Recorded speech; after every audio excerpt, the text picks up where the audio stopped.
Bienvenue à votre émission Dieu à l'œuvre. Nous avons aujourd'hui encore un autre témoignage à vous rendre. Les premiers seront les derniers et les derniers seront les premiers. C'est une accession qui tient sa source des Saintes Écritures. Permettez-moi déjà de vous raconter une brève histoire qui va nous permettre bien sûr de clarifier cette vérité biblique. Nous sommes entre 1951 et 1952. Un jeune chanteur du centre-ouest américain du nom de Little Richard va donc modifier le beat du rhythm and blues de la population noire du Sud. Déjà à l'automne 1954, le célèbre film Blackboard Jungle va donc rendre populaire ce nouveau genre musical autour du thème Rock Around the Clock du musicien Bill Haley. Et c'est justement un disque jockey, un DJ, du nom de Alan Freed, qui va donc inventer ce nouveau thème que nous allons appeler plus tard le rock and roll. Mais souvenez-vous justement de celui qui a créé donc ce nouveau style musical du nom de Little Richard. 25 ans plus tard, il va donc quitter la scène pour devenir un pasteur, tandis que un certain Elvis Presley, un jeune talentueux chantre d'ailleurs dans une église paroissiale, avec son talent, tout ce qu'il avait, va lui devenir le nouveau démon adulé de cette scène rock and roll. Finalement, le chrétien devient donc le démon adulé des hommes et celui qui a été rejeté hier deviendra un pasteur. Si nous vous racontons cette histoire, c'est parce que l'invité du jour est bien sûr un prototype de cette belle histoire. Ils sont donc à la création d'un concept que nous connaissons tous en Côte d'Ivoire et qui est l'identité même musicale de la Côte d'Ivoire aujourd'hui. Le coupé décalé. Nous recevons ici un membre du groupe, oui, j'allais dire, un ex-membre, pour parler des transfuges, de la Jet Set, ceux-là qui ont été donc les initiateurs du coupé décalé. L'homme s'appelle Serge Defalé. Bonjour, bienvenue. Bonjour. Merci. Alors pour vous justement, on a essayé de faire toute cette histoire, cette genèse, simplement pour montrer combien Dieu, dans sa grâce, peut accorder à quelqu'un qui était perdu de revenir dans sa maison et encore dit aux chrétiens de faire attention, car rien ne dit encore qu'ils peuvent toujours garder la même foi d'aujourd'hui. Amen. Merci. Vous allez vous présenter aux téléspectateurs ainsi qu'à nous, et puis rendre ce témoignage avec les mots que vous avez vécus, avec les situations que vous avez vécues, avec ce que c'est que réellement le coupé décalé. Ok. Merci. Bonjour très chers téléspectateurs de Béni TV. Je me présente, je me nomme Serge Defalé. À l'origine, véritablement, mon nom à l'état civil, c'est Falé Serge. Serge, fils de Falé. Je suis l'un des concepteurs créateurs à la base et à l'origine du mouvement coupé décalé depuis Paris. J'ai fait les beaux jours de ce mouvement sur des chaînes de télé internationales, sur des plateaux de télé partout, des grosses scènes avec mes anciens ou mes ex-compagnons de la Jet Set.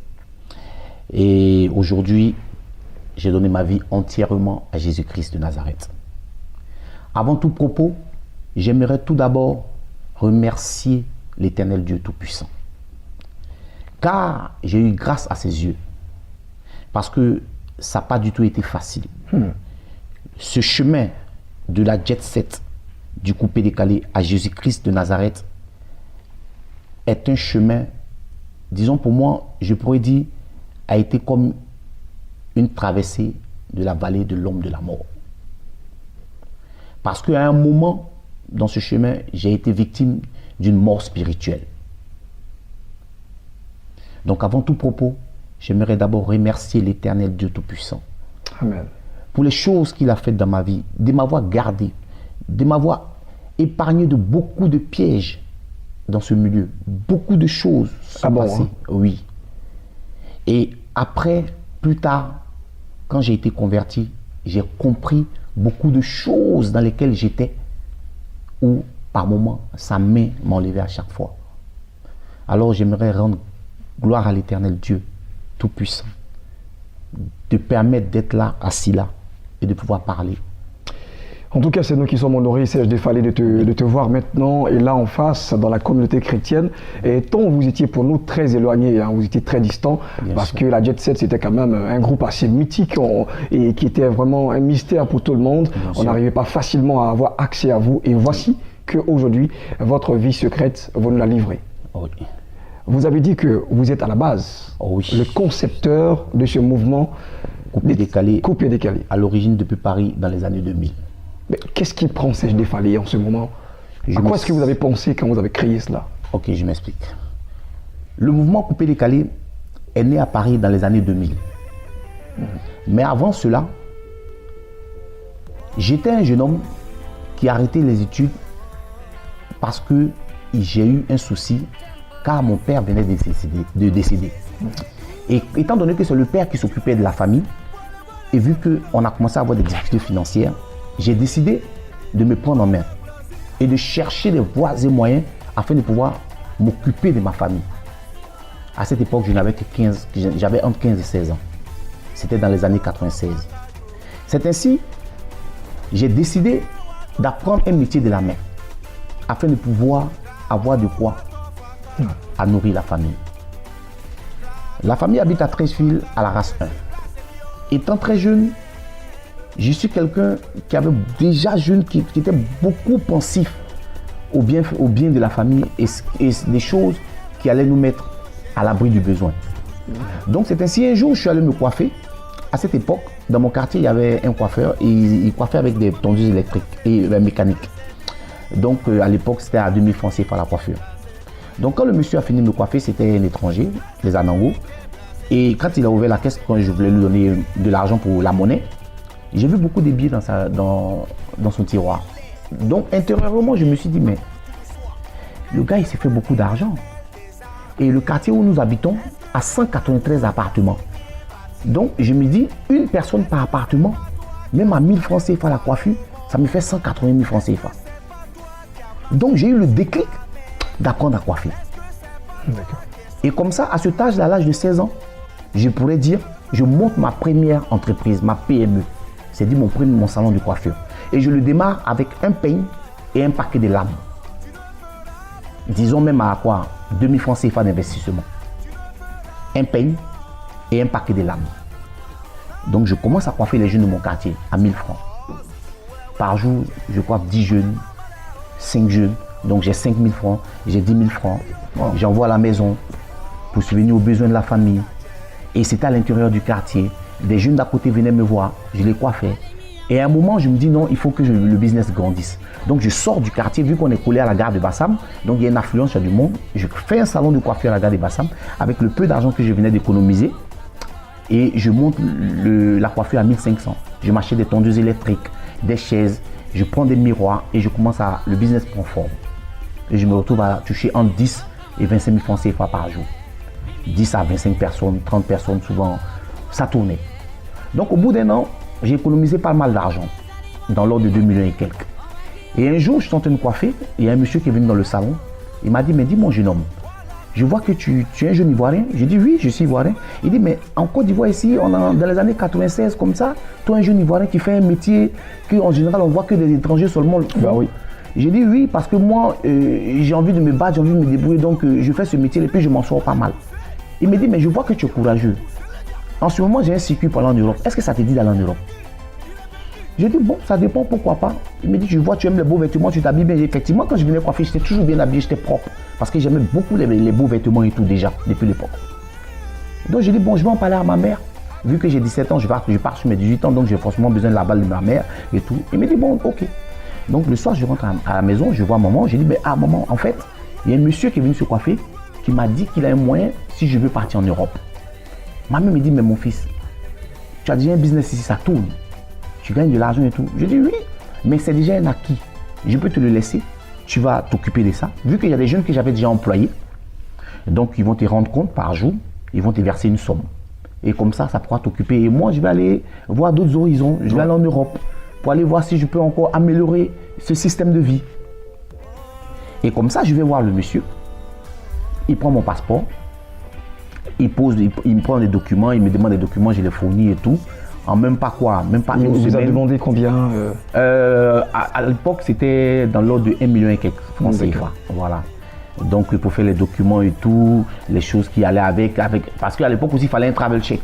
Donc, il fallait avoir une certaine somme sur le compte, tout ça. Donc, je fournis tout cela. Eh bien, jusqu'aujourd'hui, ça continue. Ça continue, voilà. Donc, je fournis tout cela. Et le visa sort et je pars à Paris. Arrivé à Paris dans les années 96, fin 96-97, début très difficile. Parce que là, je me retrouve maintenant à l'étranger. Et face à vous-même. Face à moi-même. Dans une vie où je ne maîtrise rien. Là, tout me tombe dessus parce que, en fait, la France, le rêve, le parigo, ce qu'on entendait à l'époque, là, je suis face à la réalité du rêve. Parce qu'il y a le rêve et il y a la réalité que produit le rêve. Donc, du coup, je me trouve face à la réalité du rêve du Parisien que j'avais, mais qui était tout autre chose. Parce que là, la première des choses qui me frappe, c'est le changement des climats, le froid. Je sors de l'aéroport, ouf, j'ai froid. Je rentre en courant. J'ai fait, oh, je ne veux pas rester là. Mon pote qui était venu me chercher me dit, mais oh, sors, on y va. J'ai dit, non, il fait trop froid, je ne veux pas sortir. Il me dit, non, non, viens, c'est comme ça ici, viens, allez. Donc, il me prend, on part. On habite dans un studio. Je suis avec le pote. La journée, on se lève, on essaie d'aller trouver des quoi à manger et tout. Je tourne avec lui. Et un jour, même pas au bout d'1 mois et demi, bam, la police débarque dans le studio. Et ils nous mettent dehors. Je dis à mon pote, mais qu'est-ce qui se passe?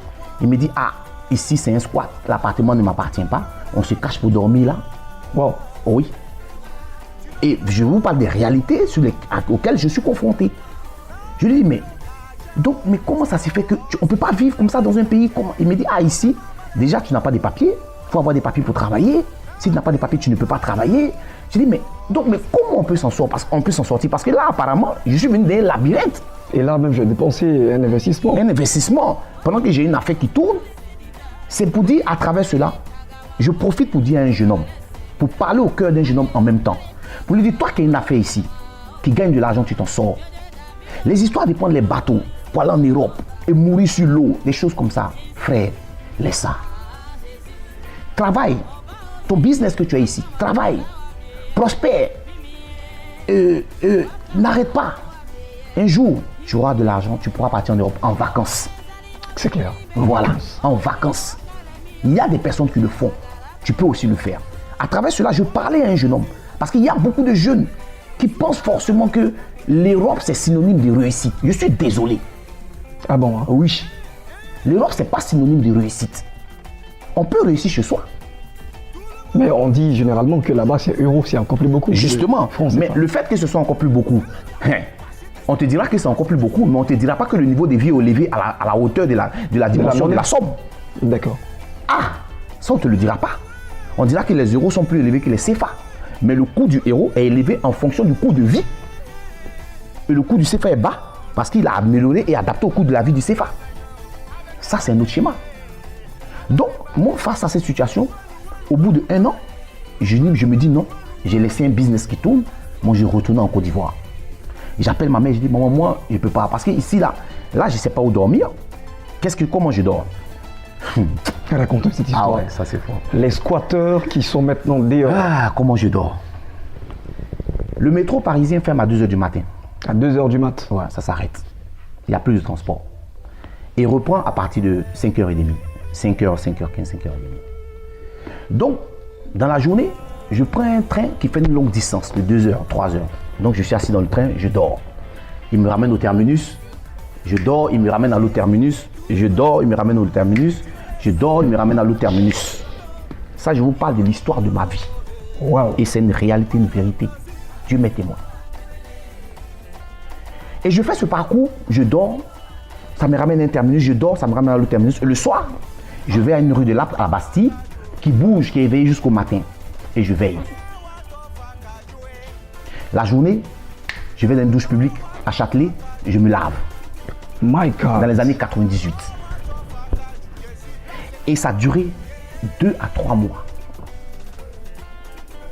Jusqu'à un jour, comme le dit toujours cette parole, le bienfait n'est jamais perdu. Il y a un jeune homme à qui j'avais rendu service. Quand j'avais mon salon en Côte d'Ivoire, qui était à Paris, qui était venu en vacances, qui avait eu beaucoup de soucis. Et quand il venait me voir, je lui donnais un peu d'argent souvent, vu que j'avais de l'argent qui rentrait, je le dépannais. Et ce jour-là, Dieu faisant grâce, je suis tombé sur ce jeune homme-là, par hasard. Disons qu'aujourd'hui, ça doit être le fruit du destin. Et le jeune homme me voit, il me dit, mais Serge, tu es en France depuis quand? Je dis, ah, ça fait pas de 1 an et demi, je m'en sors pas, j'ai plein de soucis, je ne sais pas où dormir. Il me dit, mais oh, c'est pas possible. Non, mais toi, tu m'as aidé à l'Abidjan, viens. Le jeune homme me prend en main, me ramène chez lui. Je passe la nuit. Il commence à me montrer un peu, vu que lui, il est de là-bas parce qu'il est français et tout. Donc, il commence à me montrer le système. Non, ici, c'est comme ça que tu dois faire pour t'en sortir. Vois comme ça, tes petits business, tu peux faire ci, cela. Et je commence à faire mes petits business. Et du coup, tout commence à bouger. Wow. Il fallait une clé. Oui, il fallait une clé. Il fallait que quelqu'un te rencontre. Wow. Et de là, Lino Versace, qui était déjà membre de la Jet Set, qui était mon ami depuis Abidjan, qui m'appelle, qui me dit, Joe, j'arrive aussi. J'ai dit, ah mais ça tombe bien, viens. Au moins si toi tu es là, si on est deux, on peut se débrouiller. Il me dit, ok, donc je viens. Donc Lino, je lui montre le circuit par lequel je suis passé. Lui aussi passe par là. Et il vient me trouver à Paris. Donc ensemble, on prend un appartement, on commence à faire nos petits business, on s'en sort un peu pour faire nos petites activités, pour avoir de quoi manger. En tout cas, on commence à bouger et tout Paris commence à savoir qu'il y a des jeunes qui sont là et on bouge. Donc en même temps, dans cet élan, un jour, on était quitté en Suisse, j'étais allé me coiffer sur le boulevard Strasbourg. En ce moment, ça allait très bien. J'avais rencontré la mère de mon fils avec qui j'avais déjà commencé ma relation et tout. Et j'avais même acheté une Vitara cabriolet à l'époque, dans les années 99. Et je m'habillais super bien, j'aimais bien les belles paires de Weston, des choses. En fait, les vêtements classe, luxe à Paris, voilà, c'est du jeune chic, bon genre quoi. Ouais. Voilà. Donc, je vais me coiffer. Et sur le boulevard Strasbourg, Saint-Denis, je rencontre un jeune homme. Le jeune homme m'accoste. Il me dit, bonjour mon frère. Comment tu t'appelles? Avec un tic. J'ai dit, Serge de Fallet. Il dit, ah, je veux que toi et moi on soit des amis. J'ai entendu parler de toi. J'ai dit, mais je ne te connais pas, je ne t'ai jamais vu. C'est la première fois que je te vois. Il m'a dit, mais l'amitié commence un jour. Donne-moi ton numéro, il faut que toi et moi on soit des amis. Tu es venu faire quoi? Tu es venu te coiffer. Ce jeune homme en question, c'était Duxaga. Oui, parce que la façon dont vous parlez, voilà, déjà, c'est ouais, clairement, il est speed. Il est vraiment speed, quoi. Speed. Non, mais je veux que toi et moi on compose, on va marcher ensemble. J'aime ton style, j'aime le look, j'aime les choses que tu fais. Vraiment, il faut qu'on collabore. Tu sais, tu es mon gars. Moi, j'ai dit, mais mon frère, je ne te connais même pas. Tu viens de me rencontrer aujourd'hui. Tu parles beaucoup comme ça. Attends, tu vas être ami et moi. Tu veux tout en même temps. Ici à Paris, là. Ici à Paris. On a quitté 6000 km. Laissez nos parents venir se chercher. Toi, tu veux faire amitié avec quelqu'un que tu n'as jamais vu. Wow. Il me dit, non, mais tu sais, donne-moi ton numéro, tout et tout. Bon, viens dans mon salon parce que j'ai un salon et tout. Donc, je vais dans ce salon. Et je rencontre quelqu'un que je connais là-bas, qui est le propriétaire, qui me voit, qui me dit, ah Bobby, mais de Fallet, comment tu vas? J'ai dit, ah, tu le connais? Il dit, oui, c'est mon, ouais, il est moi ici, tout ça. Il dit, ah, ok. Bon, il m'a demandé mon numéro, mais bon, comme je ne connaissais pas, il dit, non, c'est pas donc. Je donne mon numéro. Donc, d'où qui m'appelle à des moments, des soirs. Allô, mon frère, comment tu vas? On doit se rencontrer ici. J'ai dit, non, moi je suis occupé, je n'ai pas le temps, mon frère. Moi, je suis venu à l'aventure, je me cherche. Ce que tu me dis, on n'a qu'à venir, on va aller s'asseoir pour boire. Moi, je n'ai pas le temps de ça. Moi, j'ai trop de soucis, j'ai la famille à gérer, il y a beaucoup de choses. Donc, vraiment, je me cherche. Il me dit, ouais, mais quand je t'appelle, tu ne me réponds pas. Donc, il s'énerve et boum. Ça devient une petite guéguerre entre lui et moi qui s'installe. Ouais. Donc, moi, je ne calcule pas. Et à la même période, il y a le groupe Antipalu qui avait à l'époque des chansons Gagné, Pien, Bolabani. Le groupe Zouglou. Voilà, le groupe Zouglou. Et ils sont venus à Paris pour un concert. À cette époque-là, les artistes ne se déplaçaient pas comme ça. Et c'était très difficile d'y avoir accès. Donc, nous étant à Paris, dans les cherchements, dans le froid, dans les brouillements, souvent c'est chaud. Donc par moment, quand tu entends qu'il y a un artiste qui arrive du pays, tu sens qu'il y a une chaleur qui arrive avec. C'est-à-dire une chaleur du pays où vraiment cet événement-là, ce qui doit se passer va se passer. Tu es prêt en tout cas à te mettre à un certain niveau, voilà quoi, tout ce qu'il faut. En tout cas, tu veux être dans la joie. Parce que tu sais que l'artiste en question vient avec quelque chose qui est au pays et ça fait un moment que tu n'es pas arrivé là-bas. Ouais. Donc, le groupe Antipalu vient. Je suis avec Lino. Et ce soir-là, il y avait un club à Paris dans le temps qui s'appelle l'Atlantis Night Club au quai d'Austerlitz. Et à l'Atlantis, auparavant, nous, on allait dans un autre club qui était fermé, qui s'appelait le Nelson. Déjà, à cette époque, le mouvement coupé-décalé, ce n'était pas le coupé-décalé, ça s'appelait le coupé-cloué. Le coupé-cloué. Voilà. C'était quoi le concept? Le coupé-cloué, le concept, le coupé-cloué, c'était un concept de danse d'un jeune qui sent qu'il a un peu trop d'argent, qui commence à se prendre un air, parce qu'à la période, il y avait des danses comme les psychogies, le tout, les choses comme ça. Mais nous, on ne rentrait pas dedans. On voulait se donner un genre en fait. Voilà. Donc, en se donnant ce genre-là, on a commencé à s'approprier un certain style. Parce que Lino était là, et puis d'autres amis, Solo, c'est des gars, si tu veux, Solo Béton, voilà, les gars de donc, on a commencé à former un petit bruit où, dans le groupe, on s'est donné un genre. Allez, un bruit, ça veut dire simplement un groupe. Hein. Voilà. On a formé un groupe où, dans le groupe, on se donnait un genre. Un genre où on avait un style vestimentaire qui n'était pas conforme au style vestimentaire de l'Ivoirien lambda en Europe. Parce qu'à l'époque, il y avait des marques que je portais. Et nous, on commençait à passer à l'étape des Versace, des marques un peu plus élevées d'un certain level. Donc ce soir-là, habillé des Versace de la tête jusqu'au pied, Lino aussi avec moi et tout, on arrive en club. Et quand on arrive en club, Chakoul, qui est le cousin à Doug, que je connaissais déjà auparavant, je salue Chakoul et Doug à côté, je le salue et il a un air en me saluant, il se gonfle, il est tout énervé d'une manière. Donc j'ai dit, mais Chakoul, ton gars, il a quel problème? Il me dit, non, c'est mon cousin. J'ai dit, mais lui, il lui donne mon numéro, il m'appelle, comme je ne le veux pas souvent, il veut faire des comportements. Chakoul me dit, non, il dit, bon, ok, c'est pas bien grave, moi, je suis venu m'amuser, je m'amuse, après moi je rentre. Donc au moment où on était assis dans le club, Antipalu commençait à chanter et les DJ qui étaient dans la boîte, qui me connaissaient déjà, puisqu'on fréquentait déjà les clubs, ils connaissaient aussi Doug, disent Antipalu, ah, il y a des jeunes ici qui sont très opérationnels dans la ville de Paris, qui font beaucoup de choses, qui bougent et tout, qui peuvent vous donner pas mal d'argent si vous commencez à dire leur nom. Donc ils appellent Doug Saga et ils m'appellent. Donc ils appellent Doug Saga, il vient, il donne des billets, moi aussi je viens, je donne des billets. Et du coup, ça c'est devenu comme une forme de concurrence entre Doug et moi en même temps. Donc il donne des billets, je donne des billets, il donne des billets, je donne des billets. Donc on en a tellement donné que ça commençait à devenir un effet où les gens commençaient à parler ça dans Paris. Serge, tu as oublié justement voilà, la famille. La famille, voilà, tu vois. Donc du coup, on commence à rentrer dans un truc qui n'est plus... En fait, on va dans un autre truc. Que vous ne maîtrisez même pas. Qu'on ne maîtrise même pas. Qu'on ne sait pas où ça va conduire. Donc, le lendemain dans Paris, tout le monde commence à en parler. Ah, hier nuit dans la boîte, il y a eu Serge Defalé, Doug Saga. Ils ont jeté de l'argent sur le groupe Antipalu. Ils ont fait un défi vraiment à ceux-là. On ne sait pas dans quoi ils sont. Comment ils font. Donc, ça commence à devenir une polémique, c'est ça. Et à la suite de ça... Et là, vous aimez ça, c'est déjà du buzz en fait. Oui, parce que nous, mais à l'époque, c'est du buzz, mais c'est l'époque de l'insouciance. Ouais. Parce qu'on est jeune. Donc, dans cette même élan, parce que quand tu es jeune, il y a l'insouciance qui accompagne la jeunesse. C'est clair. Voilà. Parce que c'est vrai qu'on est passé par là, mais il faut le dire, on était insouciants. On était même, disons, même des inconscients, il faut le dire les mots comme ils sont. Qui avaient une petite conscience par moment parce qu'on avait des factures et tout, mais dans cet état, on est rentré dans un état d'inconscience. Donc du coup, ça commence à parler, ça fait du bruit, parce que ça devient du buzz, parce que c'est quelque chose qui n'a pas été vu, et que c'est une première. Et on s'est dit que bon, on est venu se chercher, on est venu se chercher, voilà. Voici des gens qui jettent de l'argent. Ouais. Un endroit où on vient pour chercher de l'argent, il y en a qu'eux, ils sont dans cet endroit et puis ils jettent de l'argent. Qu'est-ce qui se passe? Donc automatiquement, question polémique. Donc Chakoul qui me dit, ah, son cousin veut me voir pour parler avec moi. Donc moi je dis, il n'y a pas de souci. Donc Doug et moi on se rencontre, je lui dis, mais tu sais quoi? Apparemment ce que tu as fait, c'est comme si tu voulais te comparer à moi. Bon, toi tu viens d'arriver, tu es arrivé en l'an 2000, moi je suis là depuis 96. Moi ici tout le monde me connaît. Tout le monde sait que ce genre de choses là c'est rien pour moi. Maintenant comme tu veux te comparer à moi, on va se comparer. Donc c'est devenu un clash. Et après il m'a dit non, mettons la balle à terre parce que c'est moi qui suis venu vers toi pour qu'on soit des amis. Mais tu m'as refoulé, donc du coup je voulais te montrer que je suis aussi.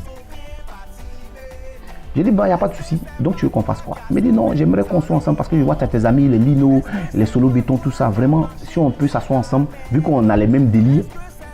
Et puis, bon, voilà quoi. Je lui ai dit, bon, ok, il n'y a pas de souci. Bon, on va en club. Les DJ sont là, ils nous parlent. Et il y a DJ Jacob, à l'époque, qui était le DJ Atlantis. Qui dit, ah, mais il fallait votre groupe là, tous vous êtes ensemble. Il y a Doug, bon, c'est comment? Il dit, non, maintenant tu nous appelles la Jet Set. Ah d'accord, c'est parti comme ça. C'est comme ça. De Serge Defalé. Oui, j'ai dit maintenant tu nous appelles la Jet Set. Quand tu es au micro, tu es l'arrivée de la Jet Set. Et tu cites nous tous, nous sommes là. Donc c'est comme ça que la Jet Set naît.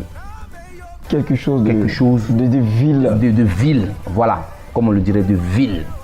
Qui prennent une certaine forme et qui prennent une tournure. Et chose bizarre, tous les dimanches, les gens viennent en club, pas pour s'amuser seulement, mais pour nous regarder. Pour voir comment on va s'habiller, parce qu'on avait des pas de danse déjà différents qui étaient le coupé décalé, on faisait les pas déjà.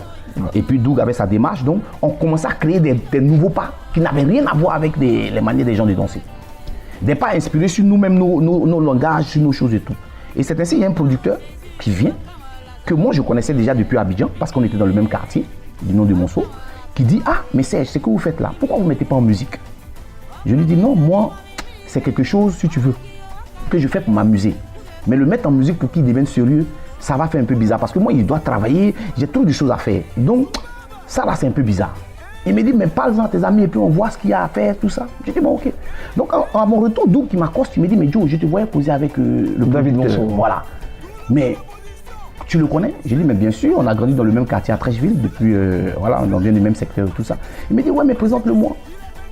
J'ai dit, oui, mais tiens, en même temps, ça tombe bien, il m'avait parlé de quelque chose de bizarre. Il dit, c'est à cause de nous que les gens viennent ici. Donc, il dit, ah bon? J'ai dit, mais oui. Il dit, présente-le-moi.